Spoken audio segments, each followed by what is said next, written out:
Now will we see the magic?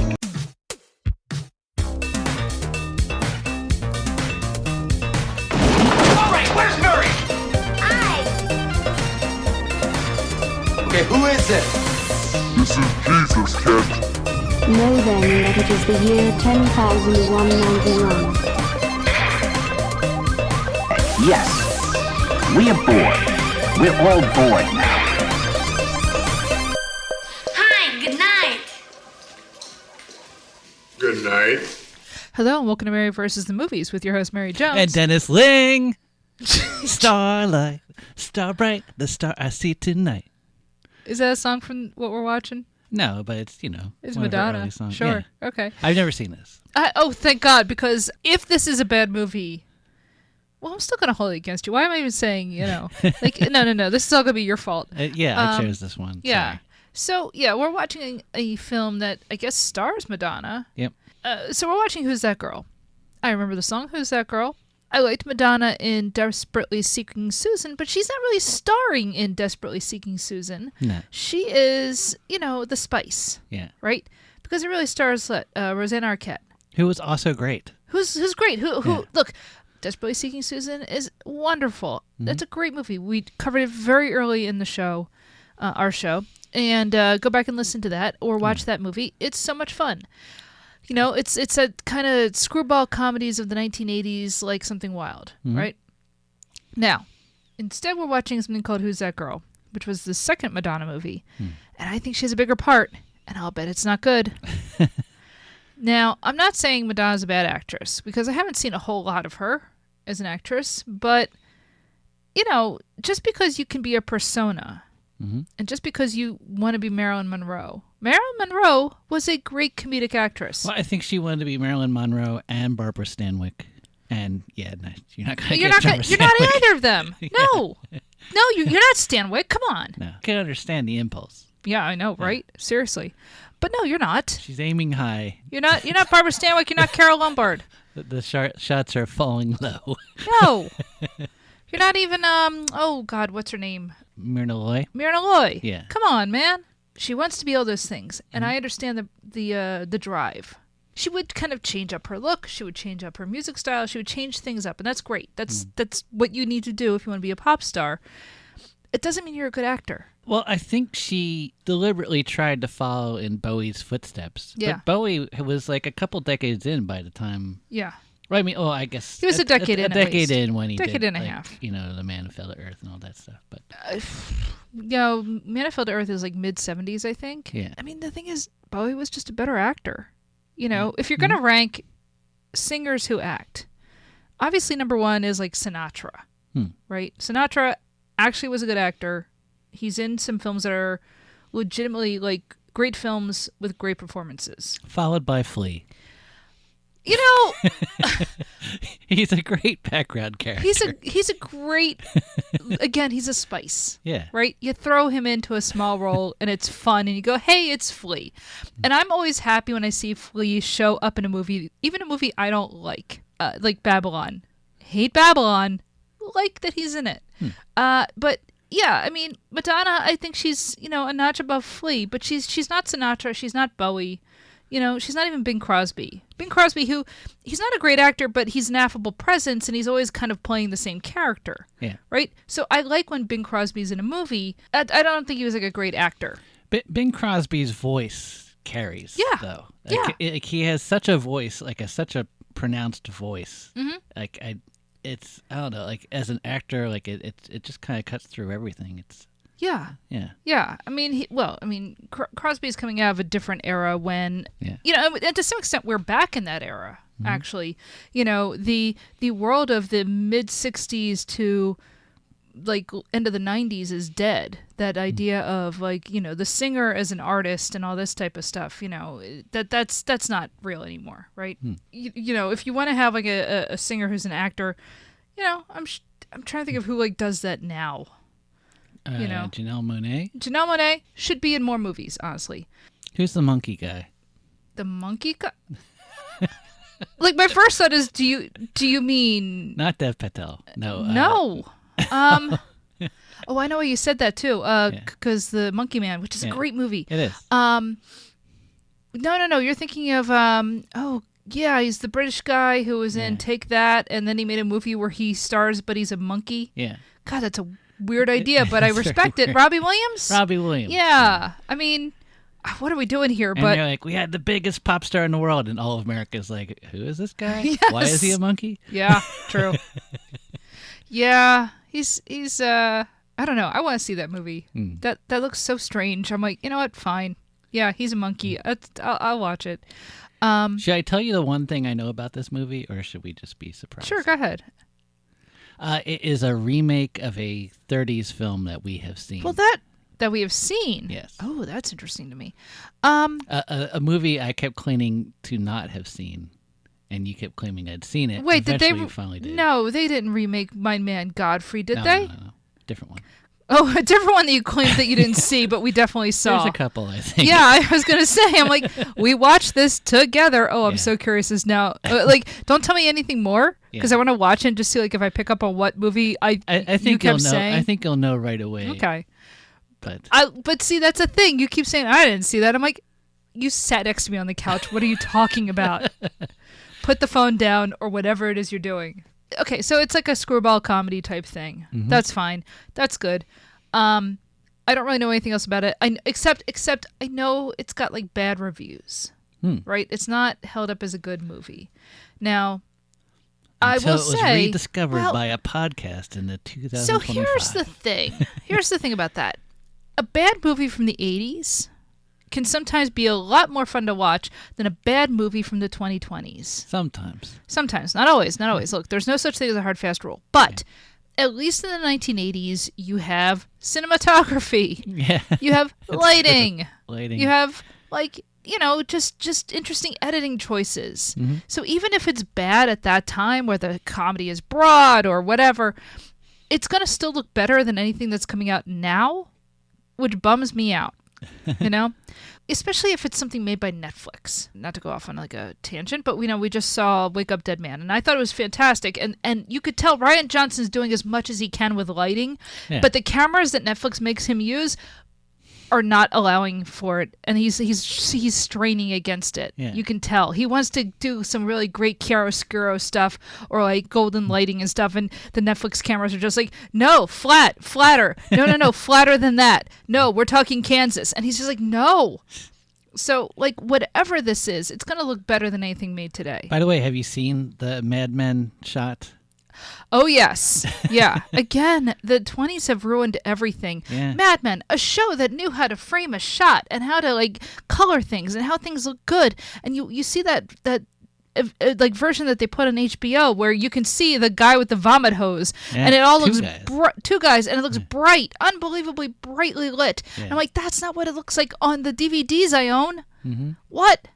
Everything sucks now. I can't wait till it's in the Globe. Or that God! Big, yes, I can't wait to see Roger Sterling vomiting in the Sphere in Vegas, and then he'll just rain down on us. William Castle style. Yeah. There you go. So yeah, look. However bad this movie is, it's still going to look a little bit more interesting than a lot of stuff that's come out in the recent past. Yeah. Like, don't get me wrong. I'm not a total crank. There are definitely movies that have come out that are good, but I'm just saying, like, especially if they're being put out by something like Netflix, it looks cheap as hell. Wait till you see Avatar, man. It's gonna flip your wig. I'm never seeing one of those movies. You can't make me. I respect people who go and see it. I that's fine. I'm just not. I think I may go and see this. Go ahead. This fired nonsense. You can go on your own. Yeah. That's fine. We have 2 cars. Mm-hmm. Well, a car and a truck that sometimes runs. Yeah. That's you enjoy. I hope you have friends. So, go ahead. Ask your questions. All right. Do you think there's a dog in this? Sure. Yes. All right. Why not? Do you think it's like a friendly dog, like kind of like Annie and her dog? Annie and her dog? You mean like Little Orphan Annie? Oh, yeah. Sandy. All right. No. I think it's going to be like a dog that bites somebody. Okay. Yeah. And guard dog. All right. Do you think there's a love triangle in this? No. I think it's more straightforward than that.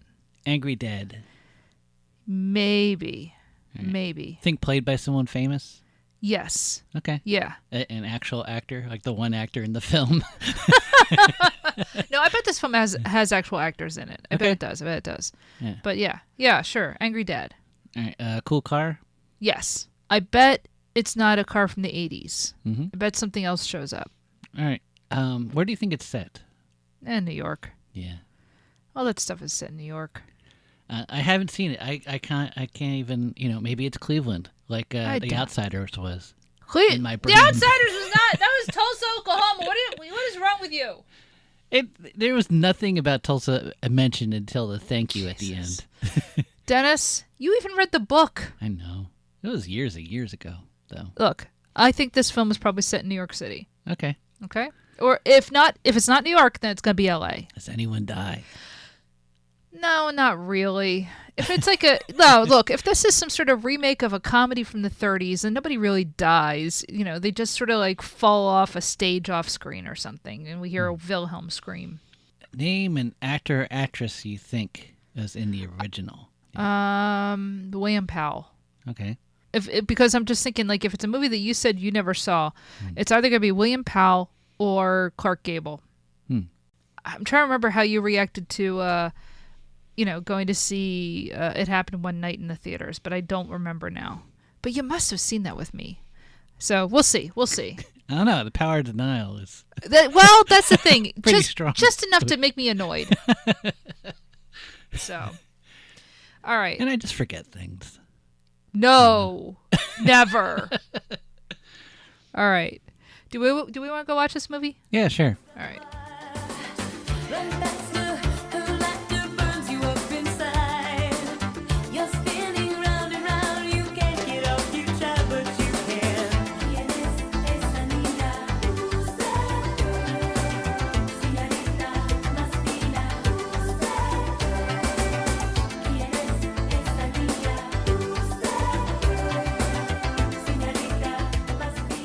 The theme song is complete. I did not expect... Look, this is something that you and I have been talking about off mic for a while. The fact that we found a bunch of the sound clips early on. Very early on. I think the sixth one we saw Dunne. Yeah, I know. Yeah. For a while there, we were really knocking them out one after another. Dunne, Xanadu, My Dinner with Andre. We were hitting a lot of them, but there was always this one sound clip that I just never knew what it was. I always heard it was "Where's Mary," and it never occurred to me that what this movie would be. Like I had no clue what this was. I had not any idea at all. And you kept saying, well, we keep almost watching this movie and not doing it. And I thought, well, I don't know, what movie do we keep almost watching and then not actually watching? And so I said to you, look, if as we were trying to come up with movies to watch, and I've been kind of pulling all the movies for a while now, and I finally said to you, look, you just pick some movies this time because I'm kind of running low on energy, and you made us flip between Who's That Girl and what was the other one? Do you remember? Oh, She's Gotta Have It. She's Gotta Have It, right? And those are both movies that I was like, oh yeah, they're on the list, and I knew that Who's That Girl was kind of in the same vein as Desperately Seeking Susan, Madonn again, and in fact, when we were watching Desperately Seeking Susan, when we were deciding, I think you had picked Who's That Girl. Yeah.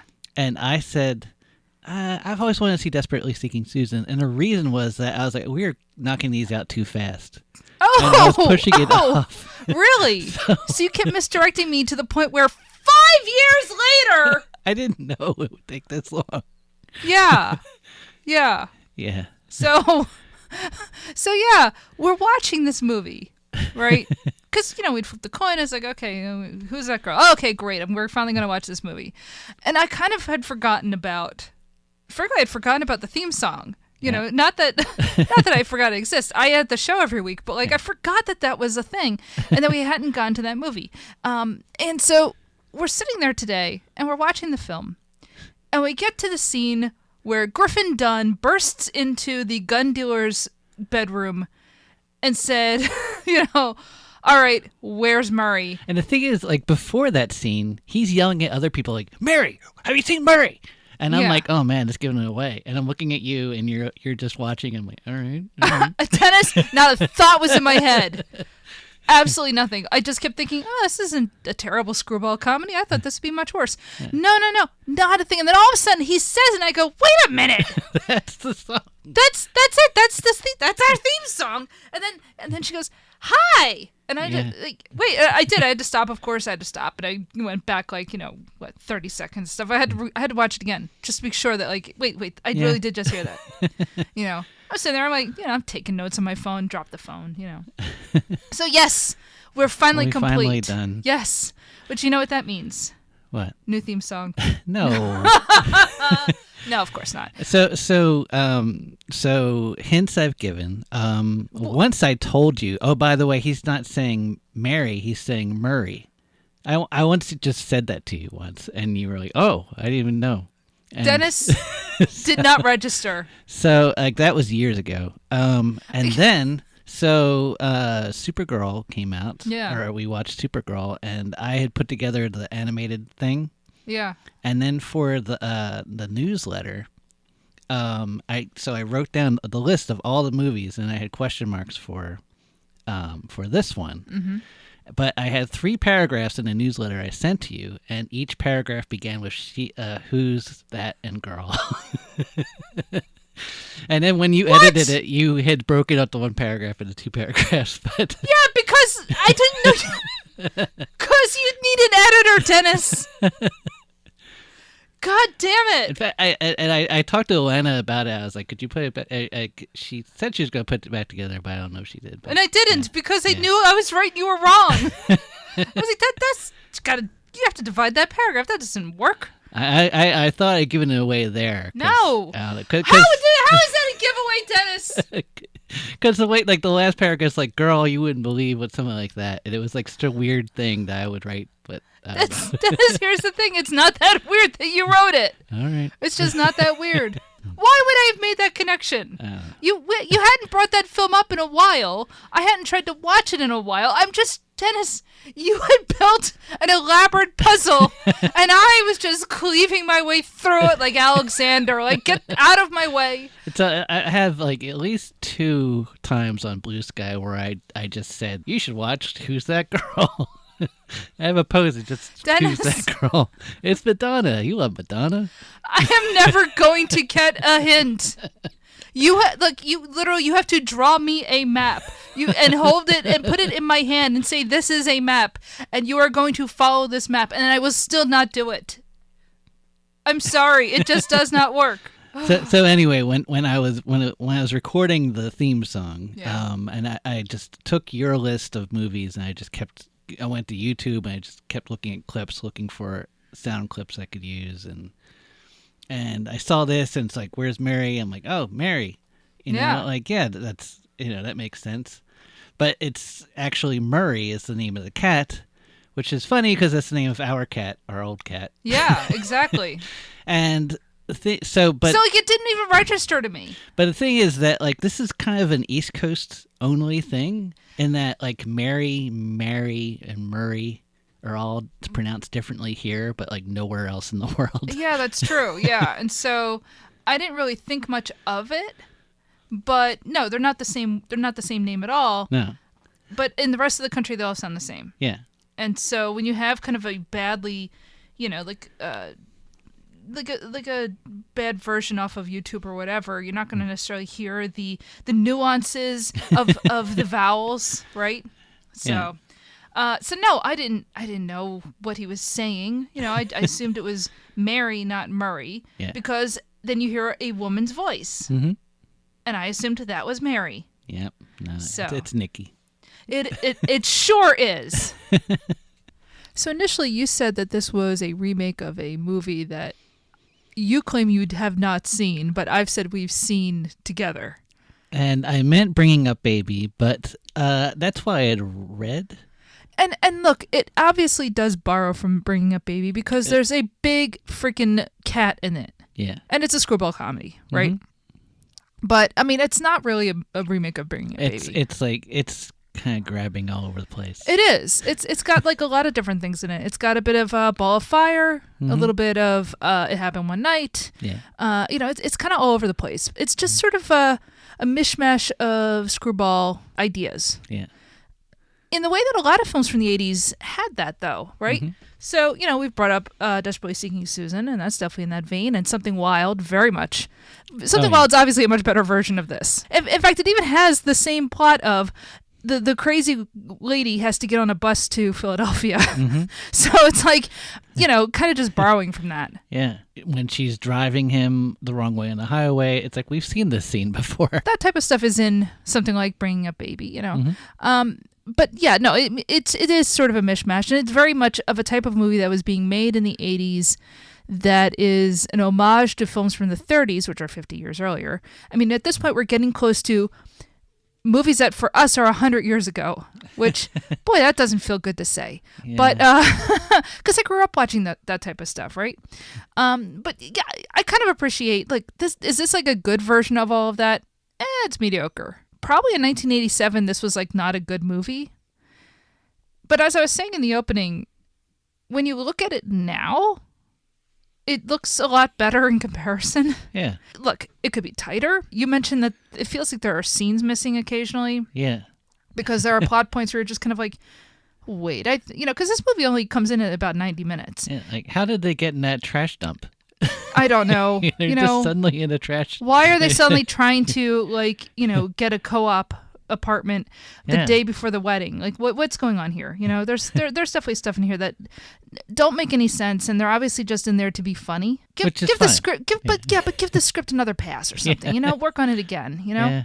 At the same time, I'm fine with it. It's actually kind of a fun movie. I actually don't think Madonna's bad in this. Yeah. I'm not saying she's a great actress or anything like that, but I don't know. I kind of appreciate her as being ditzy in this. I mean, yeah, you could have slotted in Cyndi Lauper, I guess. It'd be kind of the same thing. Only Cyndi Lauper's accent would have been authentic. The accent that Madonna's doing here, she's supposed to be from Philadelphia, and the weird thing is, if you had changed a few of her vocal sounds, if you had given her like actually pronouncing the R's at the end of words, she wouldn't be that far off from like a Kensington accent. Yeah. But they didn't do that because nobody knows. If only Kate Winslet had remade this film. Well, then you would have just died happy. I know. Yeah. So, but like, I actually don't think Madonna's terrible in this. I mean, given the type of movie it is, she's fine. I enjoyed it. And plus, we've seen Griffin Dunne have this day before. Well, that's the thing. I think the problem with this movie, if there is a problem with the movie, other than the fact that, like, yeah, it's a bit sloppy, and like they could have tightened up some things a little more, and they could have, just given the script another pass. It feels like a bunch of other movies we've already seen better versions of. Yeah. So not only just like screwball comedies, not just, Something Wild, but also After Hours. Yeah. Right? As you said, we've seen him have this day. We've seen him be this yuppie who gets his, world rocked by, the manic pixie dream girl. Yeah. Getting his world rocked by a girl from Desperately Seeking Susan. Right, exactly. Also, frankly, that movie is directed by Martin Scorsese. This is not. This is directed by the guy who made the sequels to 50 Shades of Grey. Yeah. He did do her videos though. He did a couple of her videos. He actually was, I think, the director for Glenn Ross. Yeah. Which is kind of out of left field. So it sounds like he had just done. So she had just done Shanghai Surprise, which I didn't even know was a movie. Yeah. Apparently, it's that bad. It was a bomb. She did it with her husband, Sean Penn. James Foley was a friend of Sean Penn. Mm-hmm. And so that's how he got involved in this. She's like, I want to do a movie. I would want to do it with my friend here, this guy. And Sean Penn was supposed to be one of the cops. Oh, really? And but he was in jail for 60 days for like punching a photographer or something. Yeah. Sean Penn, not a not a guy who's wrapped tight. Yeah. Yeah. I think that's probably the best way to put it. I actually think, I don't think this film needs Sean Penn. Well, what I'm saying, it sounds like this guy is just better at doing darker movies. Sure. But he was, this was his chance to do like a big budget film because it's, he's friends with Madonna. Mm-hmm. And so like it's because she wanted to do it, he's doing it, but it's kind of like, seemed kind of directed by both of them in a way. Oh, okay. And the thing is, like, I'm not going to say this is a good movie, but I think it's actually perfectly fine. Yeah, it's fun. It's fun. Exactly. I don't, like there are certain things on watches. I'm like, well, I would have done this differently. I would have done that differently. I do think there is an unconscious racial element in this that I really don't like. Because every black person in it is, they're all very minor characters, but they're all either like, hoodlums, vandalizing cars, stealing from people, whatever, or they just kind of don't exist, except for maybe like the one cab driver. So like that's kind of a presumably unconscious bias that shows up in this film. And then you watch it now, you kind of go, oh, that doesn't feel right. The cab driver bits though were great. Yes. There's multiple cab drivers who've all driven around Griffin Dunne's fiance at different points in this, and it's obviously the idea that she's a socialite, right? Yeah. But no, they said they specifically say like, oh no, we didn't give her a ride, we had her. Oh, I hadn't thought about that. Yeah. Yeah. Oh, that's true. Well, because she's obviously sleeping around behind his back. Like, there's an entire thing with a delivery truck guy he looks like, Arnold Schwarzenegger's stand-in. Actually, like his face looks like Kevin Nealon. Which is that is a little weird. It's like Kevin Nealon, like, in his Arnold Schwarzenegger outfit. Yeah. So you do have like this whole thing where, not unlike, say, Trading Places, another screwball comedy of the 80s, you have Griffin Dunne as this yuppie who has a fiance, and you have that contrasted with his, kind of accidental relationship with Madonna, much like Jamie Lee Curtis, right? Mm-hmm. So, but the fiance, who is the daughter of his boss, I hadn't really thought about, like... Angry dad, by the way. Who is very much the angry dad in this. Definitely, there's also definitely a love triangle in this. Yeah, I guess there's a love triangle in this. Yeah, you could call it that. It's more of a, it's a love triangle, except that one of the points of the triangle is also then sleeping with literally everybody else in the film. Yeah. So, I don't know if that's like a triangle or, a globe. A triangle with a star at the top of it. Yeah, exactly. Like connected to a globe. Many points together. So, so you have that. There's no dog, but there is a cougar. Cats. Yes, multiple cougars. Yeah. And there's no death. They think they kill the hoods at one point, but they don't. Again, very comic thing of they get dumped into the East River or whatever. Love triangle, dog, a cool car. I don't know that any of those cars were cool. I guess the Rolls Royce. The Rolls Royce is not a cool car. Yeah. No Rolls Royce has ever been a cool car, and it plays New York, New York. Nothing against that song. Who doesn't love Cantor and Ebb? But it is cooler when it has red rum spray painted on the side of it. Though. That is an improvement, I have to say. Okay, so this movie opens with a little animated bit that kind of gives us the backstory of why Nikki is in jail. Mm-hmm. That her boyfriend was killed and found in the trunk of her car, and so she goes to jail.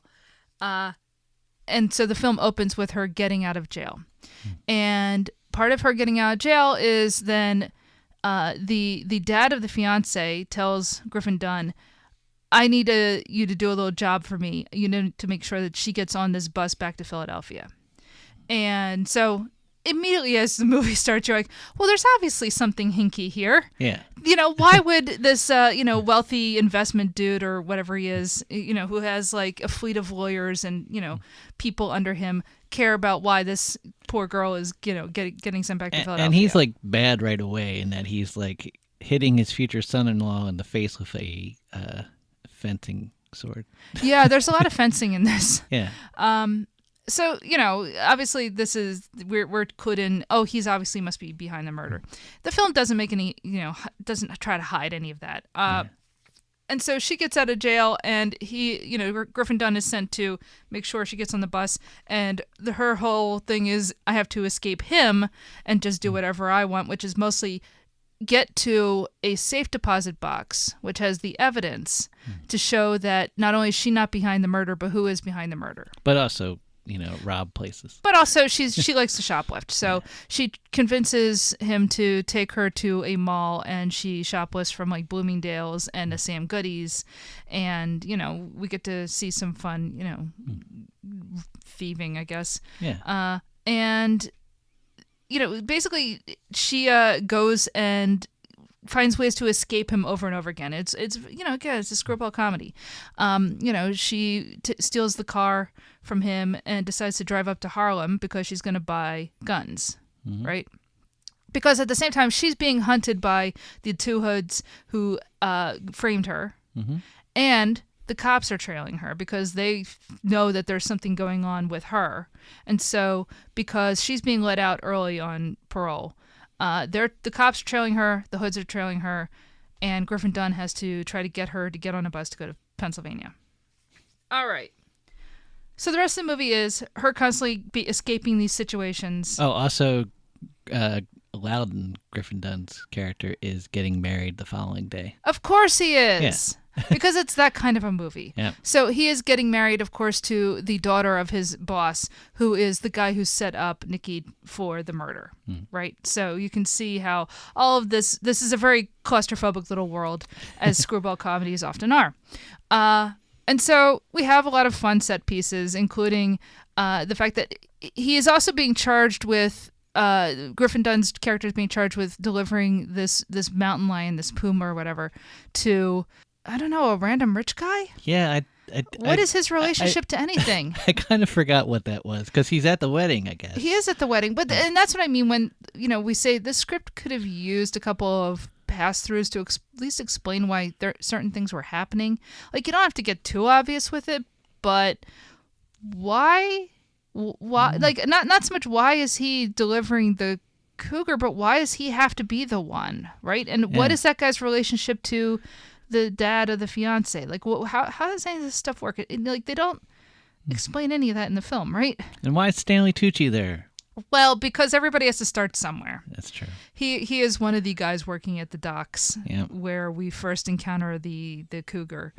I don't, I'm going to keep calling it a different type of big cat, because as far as I know, those are all the same, it's like a Patagonian... that's a thing they made up. I don't think that's even a real type of cat. Patagonian love squirrel. This looks like a mountain lion. Yeah. I don't know. It's basically just, a way to have a bunch of different, like, comedic set pieces, right? So, whether that is driving around with the big cat, or it's when they go to the gun dealer in Harlem, whether it is, for some dumb reason, the day before his wedding, and the same time he's supposed to be, like, getting this woman on a bus, he has to go to a co-op with his fiance, who is not there, because she is being held hostage by the goons, along with her bridesmaids. All wrapped with a rope. I did appreciate the cartoonish level of, here are a bunch of young women tied together with a rope, like being held hostage or whatever. Yeah. But it's done like a Looney Tunes. Yep. But so at the same time while that's happening, he has to go in front of this co-op board and try to argue that, like, he should be allowed to, like, get an apartment in this place. Why? And, like, the thing is, the film doesn't explain why that's happening right then. It just happens. It just it's kind of, like the scene changes and suddenly here he is. Yeah. I mean, it's a funny scene, and then Madonna has to show up and, like, pretend to be the fiance, and it's one of those deals. Yeah. And this isn't even, like, the only time I think she pretends to be the fiance in this movie. This happens a couple of times. So of course it's doing that thing where it's setting up why these are supposed to, like, ultimately get together, right? Because she keeps having to pretend to be his fiance, right? And, like, we've seen that before. It's like when it happened one night, that type of thing.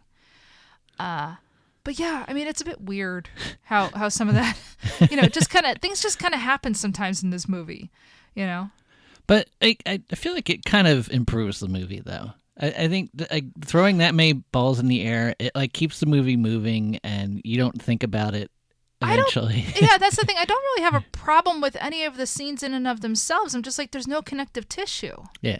That's what bothers me from a screenwriting perspective. It's just like, well, come on, man. At least try to tie these things together a little bit, and they really don't. Yeah. I realize I'm kind of glossing over a lot of the plot, but the thing is, you can't really describe... You can't get everything. No, oh my God, no. So eventually we end up at the jungle. Oh, yeah. So they do eventually... That Yeah. So they do eventually deliver the puma, cougar, mountain lion, whatever that thing is. Cat. Big cat, to the crazy rich guy who lives somewhere in Manhattan and has built a rooftop jungle. Yeah. I want one. How do we do this? And how do we have like a random chick wearing animal skins hanging out there? Like a random chick who like walked She looks out like of, an escaped Bengal. She looks like she walked out of like a Poison video. Yes. She's just kind of there. That's a great job to have, I guess. Why not? The thing is, up to that point, they were playing it as if she was going to have a threesome with the old guy and Loudon. I'm like, where's this going, man? I know. We're going to the jungle of love. But then the old guy's just like, oh, by the way, my chick's here. I'll see you later. Yeah. Okay.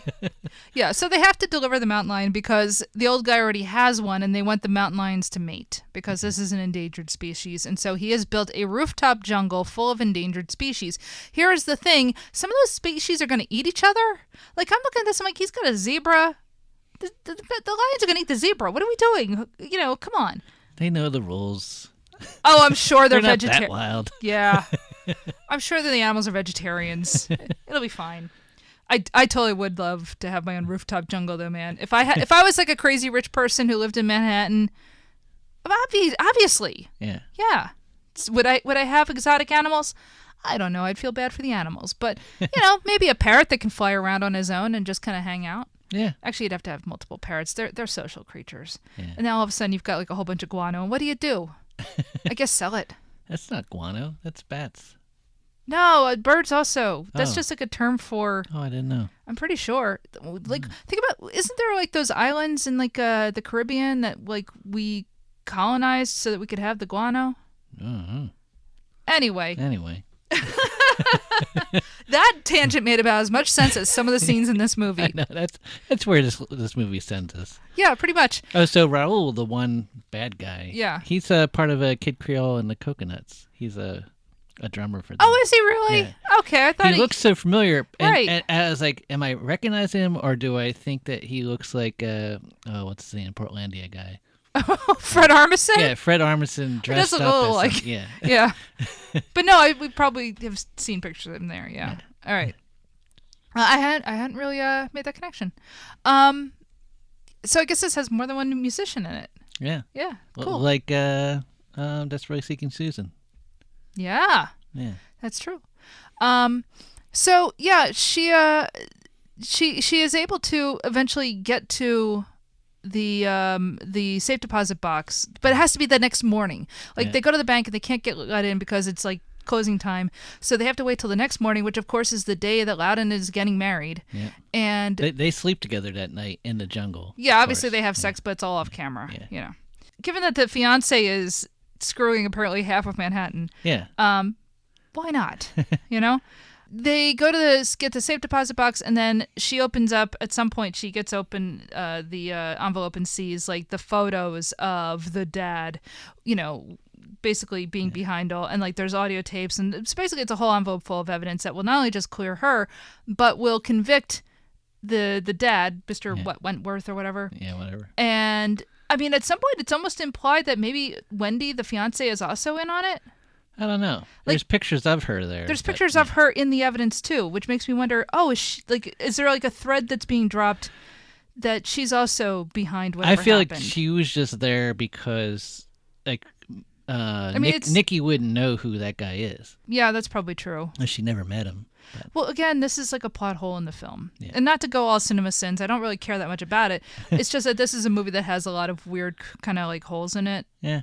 And again, I don't care that much. No. I enjoyed watching it, so. Yeah, it's just fun. Yeah. But so, she realizes, okay, daughter of the guy who killed my boyfriend, blah, blah, blah. So she gets the evidence, and she initially gets on the bus to go back to Philadelphia. Yeah. But she decides to have the bus turn around. Yeah.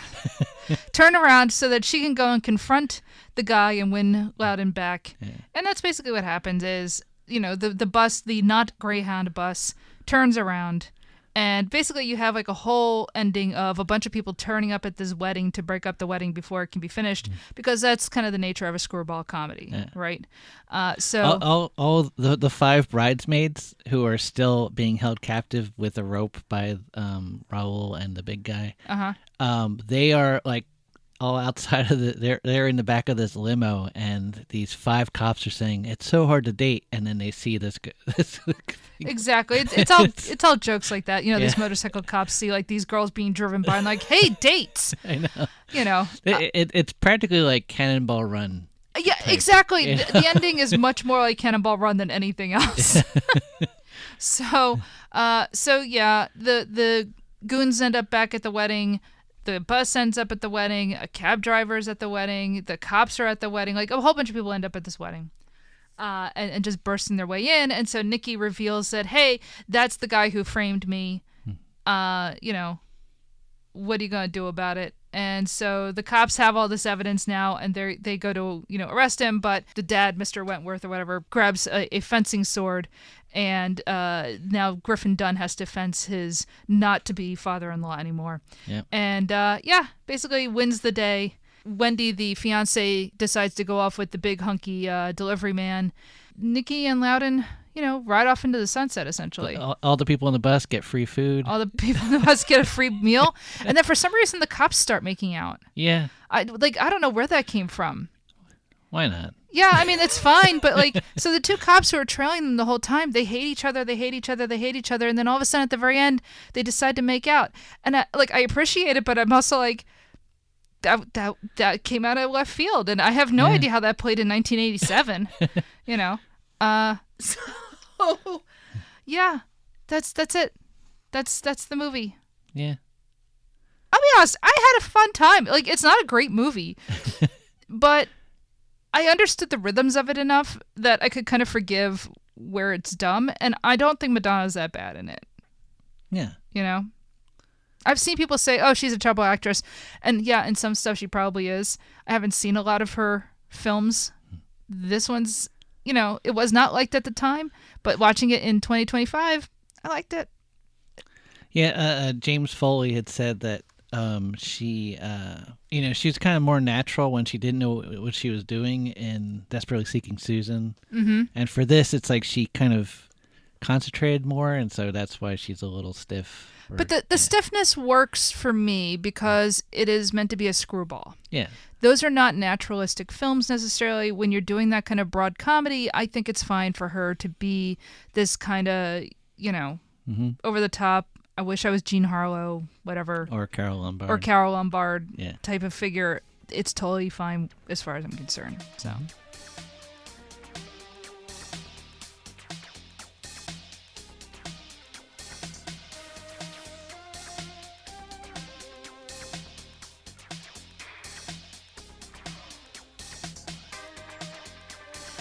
So that was Who's That Girl, starring Madonna, Griffin Dunne, Haviland Morris, John McMartin, Robert Swan, and Duke Pillsbury, Cody Mundy, and Dennis Berkeley. Yeah, that sounds about right. Written by Andrew Smith and Ken Finkleman, and directed by James Foley. All right. You can, of course, follow us on social media. We are Mary Vs. Movies on all of your major platforms, and we've got TikTok. We're on Instagram. We're on Mastodon, Facebook, whatever. If it exists, we're probably there. We even have a Facebook page and a web page. That's right, maryvsmovies.com. So, check all of that out. We are on all of your major platforms, Apple Podcasts, where you can, rate and review the show, and you can get our RSS feed. Plug it in whatever your podcatcher of choice is. We're on YouTube when they're not blocking the video because I used music. Visit us wherever you want. What else? Oh, we have a Patreon, of course, where you can help support the show for $3 a month because this show does cost money. We had to rent this movie. We have to pay our webmaster. We have to pay the server costs, all kinds of stuff. So $3 a month can help support the show because, of course, we are not part of a network. We do not have ads. Not that I'm not tempted sometimes. Because, again, this costs money and time. But we don't have any of those things. So if you want to help support us... Elena's at home saying, yeah, do it. I know. But I don't know. I feel too guilty if I make money off of this. But, if you join at the Patreon, then, we end up coming out even. So for doing that, of course, you get access to a whole other show, Hollywood Avalon, where we watch Arthurian material. I used to say movies, but really it's material because it is not just movies. It is also TV shows and it's Broadway plays and it's, I I won't go into books per se because there are a billion Arthurian books. Where would we even begin? I want to keep it with, the type of media that like is easier to, do. So it's, but it's comic books. Comic books aren't a bad idea. I bet there's like long running comic series though. Now I think about it.